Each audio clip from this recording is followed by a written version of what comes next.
नमस्कार, मैं डॉक्टर अजीत भारती आज फिर आपके लिए एनसीईआरटी सीबीएसई बोर्ड क्लास 10 विषय हिंदी कोर्स से क्षितिज भाग 2 कविता पाठ संगतकार जिसके कवि हैं मंगलेश डबराल।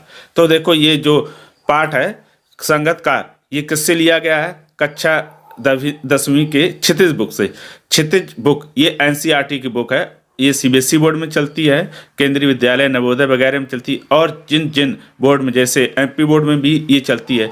जहाँ जहाँ पर ये बुक चलती है क्षितिज, उन छात्रों के लिए सभी के लिए महत्वपूर्ण है। सिर्फ सीबीएसई के लिए ही नहीं है, एनसीईआरटी की बुक ये क्षितिज जिस जिस बोर्ड में चलती है सभी के लिए है। ठीक, मैंने सिर्फ उसमें लिख के रखा है एनसीईआरटी सीबीएसई क्लास 10। चलो अब समझते हैं पाठ का सार, जिसको अंग्रेजी में हम समरी भी कहते हैं।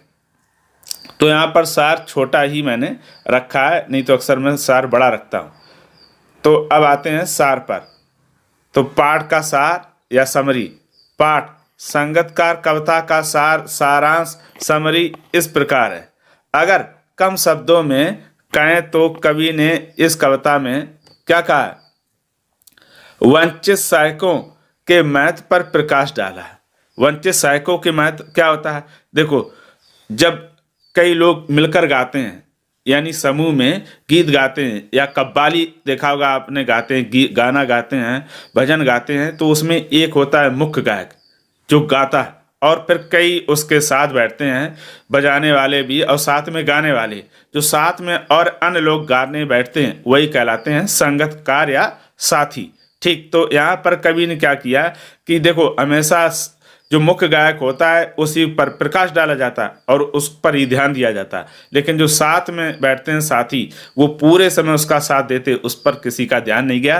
तो कवि ने यहाँ पर उन संगतकारों को जिन पर किसी को ध्यान नहीं दिया जाता, हमेशा इग्नोर किया जाता है, उन्हीं पर ये एक पूरी कविता लिखी है। तो इसीलिए यहाँ दिया कि वंचित सहायकों के महत्व, जो साथ में साथी बैठते हैं, जो उनके सहायक होते हैं, संगतकार होते हैं, उनके ही महत्व पर इसमें प्रकाश डाला गया। अब हम बढ़ते हैं आगे।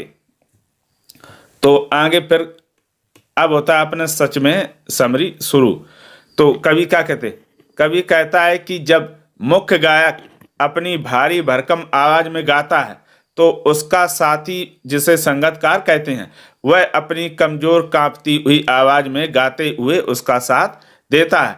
वह हमेशा से ऐसा ही करता आया है।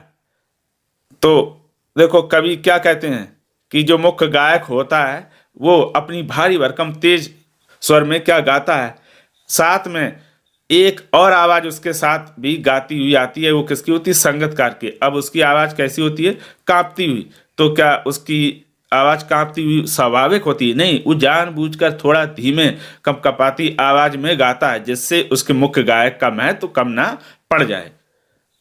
आगे फिर वो कहते हैं जब कभी भी मुख्य गायक गाते गाते स्वरों के कठिन तानों में उलझकर खो जाता है या भटक जाता है, तब संगतकार ही गाने की मुख्य पंक्ति या लाइन को संभाले रहता है।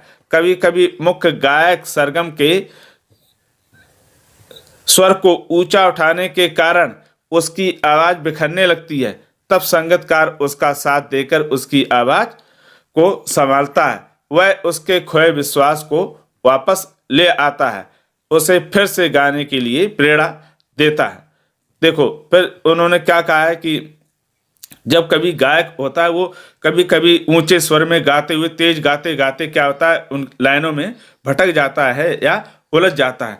तब फिर क्या करता है और उसकी आवाज़ बिखरने लगती है, तब उसकी जो गीत है, जो पंक्ति है, उसको संभालने के लिए उसका कौन? संगतकार उसको साथ देने लगता है और ऐसा लगता है जैसे वह उसके खोए हुए विश्वास को वापस लाने का प्रयास करता है, वह उसे फिर से गाने के लिए प्रेरणा देता है। देखो इसी समय जब संगतकार गाता है तो उसी समय थोड़ा मुख्य गायक क्या कर लेता है? आराम कर लेता है, रेस्ट कर लेता है और फिर से वो गाने लगता है। अब वो किस लाइन पर छोड़ा था तो संगतकार बार बार रिपीट करता रहता है और वो उसी को ध्यान दिलाता रहता है कि आपने यहाँ पर ये गीत या लाइन समाप्त की थी। तो फिर मुख्य गायक फिर वहीं से शुरू कर देता है। पर आगे कवि कहते हैं, क्या कहते हैं? कभी कभी संगतकार यूं ही आवाज देता है जिससे मुख्य गायक को पता चल जाए कि वह अकेला नहीं है।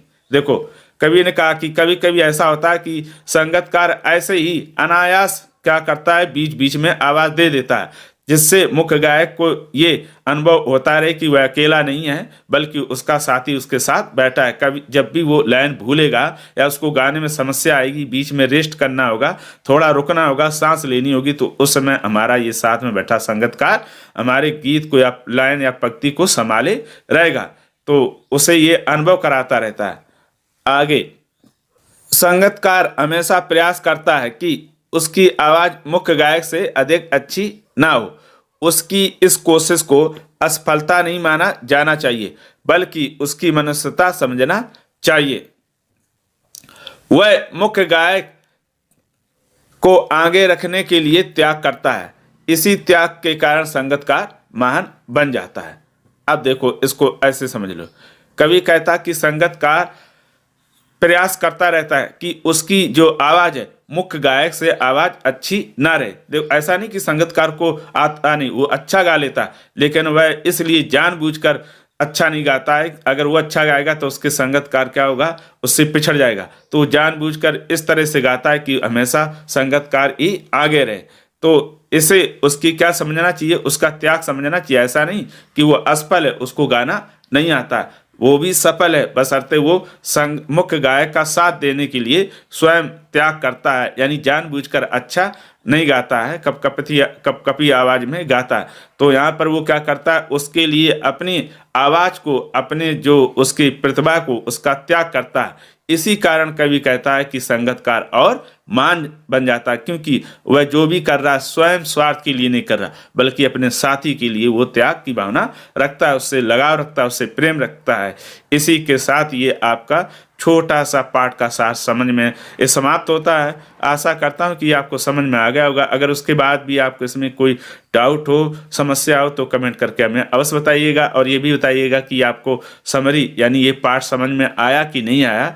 तो फिर और इस पाठ के जो प्रश्न उत्तर हैं और प्रीवियस पेपर भी दिए होंगे, MCQs हैं, और भी एक्स्ट्रा जितने भी हैं, वो सब हम इसकी डिस्क्रिप्शन बॉक्स में लिंक दे देंगे। वहाँ पर जाकर इस पाठ को और अच्छी मजबूती से आप क्या करें, पढ़ सकें, समझ सकें, जान सकें, जिससे आपके परीक्षा में पूरे अंक आए। और इस कविता को कवि ने जिस उद्देश्य से समझाने का प्रयास किया है, आप वो भी सीखें। देखो, कवि का उद्देश्य ये कि जो ये संगीतकार होते हैं, ये सिर्फ गायन में ही नहीं होते हैं, सभी क्षेत्र में होते हैं। जब कोई नेता चुनाव लड़ता तो उसके जो साथी होते हैं वही सबसे ज़्यादा भाग दौड़ प्रयास करते हैं, तब जाकर वो क्या होता है, चुनाव जीत पाता है। घर का जो मुखिया होता है, उसके सारे परिवार के लोग जब उसका साथ देते हैं, सहयोग करते हैं, तब वो मुखिया घर का सारा कार्य सही ढंग से पूर्ण कर पाता है या संचालन कर पाता है। कभी कभी प्रश्न पूछा जाता है कि जिस प्रकार इस पाठ में संगीतकार दूसरों मुख्य गायक का सहयोग करता है,